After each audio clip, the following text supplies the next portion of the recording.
Hello students, class 8 maths का ये chapter बच्चों को सबसे ज्यादा कंफ्यूज करता है। लेकिन इस वीडियो के बाद आपको लीनियर इक्वेशन बिल्कुल क्लियर हो जाएगी। ये video CBSE NCERT class 8 maths chapter 2 linear equation in one variable के लिए है, जिसमें मैं आपको स्टेप बाय स्टेप बहुत ही इजी और बेसिक तरीके से इसे समझाऊंगी ताकि आपसे एग्जाम में कोई भी गलती ना हो। जैसा कि बच्चों आप इस चैप्टर का नाम देख ही रहे हैं, linear equation in one variable. सबसे पहले हमें ये समझना होगा कि इसके नेम के अकॉर्डिंग इसमें इक्वेशन का क्या मतलब है। इक्वेशन को समझने से पहले बच्चों हमें समझना पड़ेगा एक्सप्रेशन को। What is expression? एक्सप्रेशन किसे कहते हैं? अगर कोई भी वेरिएबल और कांस्टेंट अगर एक साथ आए, जैसे मैंने लिखा x प्लस 7। अब आपका क्वेश्चन ये होगा कि मैम वेरिएबल्स क्या होते हैं एंड कांस्टेंट क्या होते हैं? तो बच्चों सबसे पहले वेरिएबल जिसके बहुत सारे आंसर हो सके, यानी कि वेरिएबल मीन्स वेरिएशंस, जिनके आंसर्स में वेरिएशंस आ सके। कांस्टेंट मतलब एक fix value, means fix value. अगर मैंने कहा जैसे एक बच्चे का नाम है राहुल के पास x पेन है, आप बताइए x की वैल्यू क्या होगी? कुछ बच्चे कहेंगे मैम राहुल के पास 10 पेन है, कुछ बच्चे कहेंगे मैम राहुल के पास 20 पेन है, कुछ कह सकते हैं मैम 5 पेन है। लेकिन क्या यहाँ सेम वैल्यू आ रही है? हर x की वैल्यू का जो भी x के सॉल्यूशन है उसमें कितने वेरिएशंस है, मतलब x की वैल्यू कुछ भी हो सकती है। राहुल के पास कितने भी पेन हो सकते हैं। तो x, y, z, जब इस तरह की वैल्यूज आए और बोला जाए राहुल के पास इतने पेन है, इतने, तो इस तरह की वैल्यूज को हम वेरिएबल कहते हैं जिनकी वैल्यू फिक्स नहीं होती है। कांस्टेंट मतलब फिक्स वैल्यू। अगर मैंने कहा राहुल के पास 10 पेन है, तो चाहे मैं सीता से पूछूं, चाहे मैं सुधा से पूछूं, चाहे मैं राम से पूछूं, सब यही कहेंगे मैम राहुल के पास 10 पेन है। और अगर मैंने बोला राहुल के पास 20 पेन है, तो सब 20 ही बोलेंगे, यानी ये बिल्कुल फिक्स वैल्यू है। तो हम याद रखने के लिए कह सकते हैं कांस्टेंट वैल्यू वो होती है जो कि काउंटिंग नंबर्स होते हैं।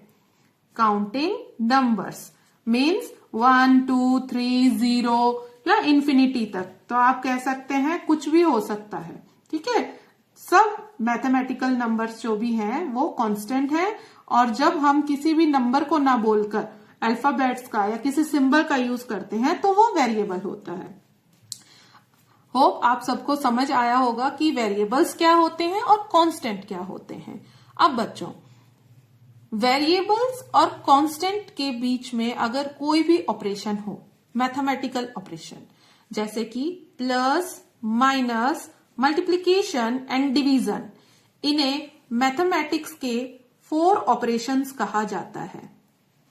ये मैथ्स के बेसिक ऑपरेशंस हैं, ठीक है। अगर किसी भी कांस्टेंट और वेरिएबल के बीच में किसी भी तरह का ऑपरेशन आए तो हम इसे बोलते हैं एक्सप्रेशन।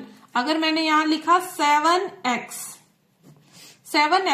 मतलब ये है कांस्टेंट, ये है वेरिएबल। कांस्टेंट और वेरिएबल के बीच में अगर कोई भी सिंबल नहीं है तो यहां पर हम मल्टीप्लाई का सिंबल ही मानते हैं।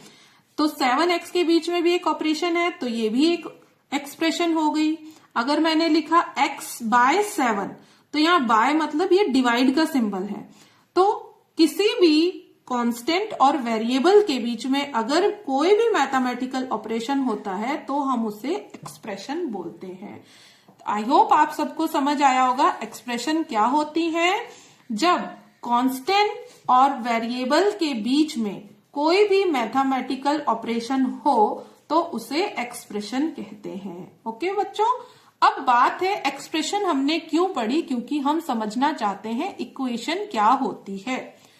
अगर मैंने लिखा x plus 7, this is called expression, क्योंकि यहां ये वेरिएबल है, ये कांस्टेंट है। वेरिएबल और कांस्टेंट के बीच में एडिशन का ऑपरेशन हो रहा है, इसलिए ये एक्सप्रेशन है। अगर एक्सप्रेशन के साथ मैं यहां पर इक्वल टू का साइन लगाकर और दूसरी तरफ भी कोई एक एक्सप्रेशन लिख दूं, ये भी एक ही और बीच में आ गया इक्वल। अगर जहां भी एक्सप्रेशन के साथ इक्वल का साइन आ जाए तो उसे हम कहते हैं इक्वेशन। क्या कहेंगे हम उसे? इक्वेशन। तो ये एक इक्वेशन है। मैं अगर सिंपली ये लिखूंगी तो ये एक एक्सप्रेशन है। लेकिन इसी में अगर इसके साथ इक्वल टू आ जाए और यहां कोई भी वैल्यू लिख दी जाए, चाहे नॉर्मली कोई नंबर ही लिख दिया जाए तो भी इक्वेशन है, क्योंकि एक्सप्रेशन के साथ इक्वल टू आया। और अगर यहां पर एक्सप्रेशन और दूसरी तरफ भी एक एक्सप्रेशन मैं लिख दूं 5 माइनस एक्स प्लस 4 समथिंग, तो भी ये एक इक्वेशन है, क्योंकि इक्वल टू का साइन इसमें दिख रहा है। इक्वल टू के साइन के इस साइड को हम बोलते हैं लेफ्ट हैंड साइड और दूसरी साइड को हम बोलते हैं राइट हैंड साइड। और इक्वेशन ये बताती है कि लेफ्ट हैंड साइड और राइट हैंड साइड दोनों में इक्वालिटी है। ये इक्वालिटी इक्वल टू शो करता है, यानी कि लेफ्ट हैंड साइड की जो भी वैल्यू होगी राइट हैंड साइड की भी वही वैल्यू आएगी। दोनों साइड बिल्कुल इक्वल है। आई होप आपको समझ आया होगा कि इक्वेशन क्या होती है। जब किसी वेरिएबल और कांस्टेंट में कोई ऑपरेशन के साथ साथ इक्वल टू भी आए तो उसे हम इक्वेशन कहते हैं। अब हम समझेंगे लीनियर इक्वेशन मतलब क्या है एंड वन वेरिएबल मतलब क्या है। इक्वेशन तो आप समझ ही चुके हैं। लीनियर का मतलब कि उसमें जब वेरिएबल की पावर 1 ही हो।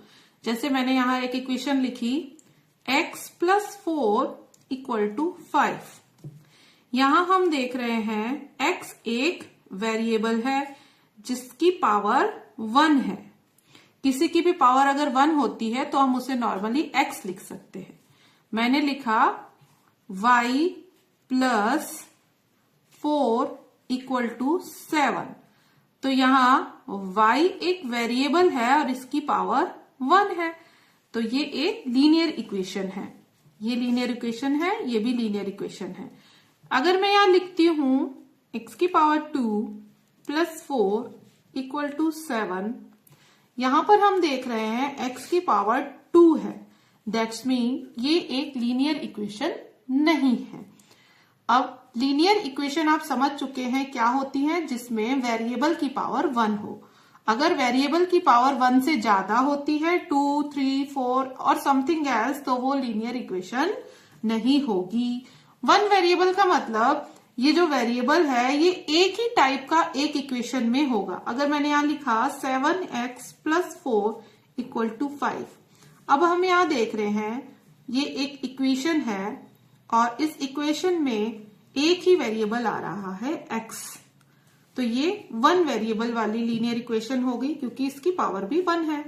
अगर मैंने यहां लिखा 7x plus 4 equal to 2x minus 5, ये भी एक लीनियर इक्वेशन ही है। अगर आप देखें तो यहां भी एक वेरिएबल है, यहां भी एक वेरिएबल है, दोनों वेरिएबल x ही हैं और इनकी पावर भी 1 ही है।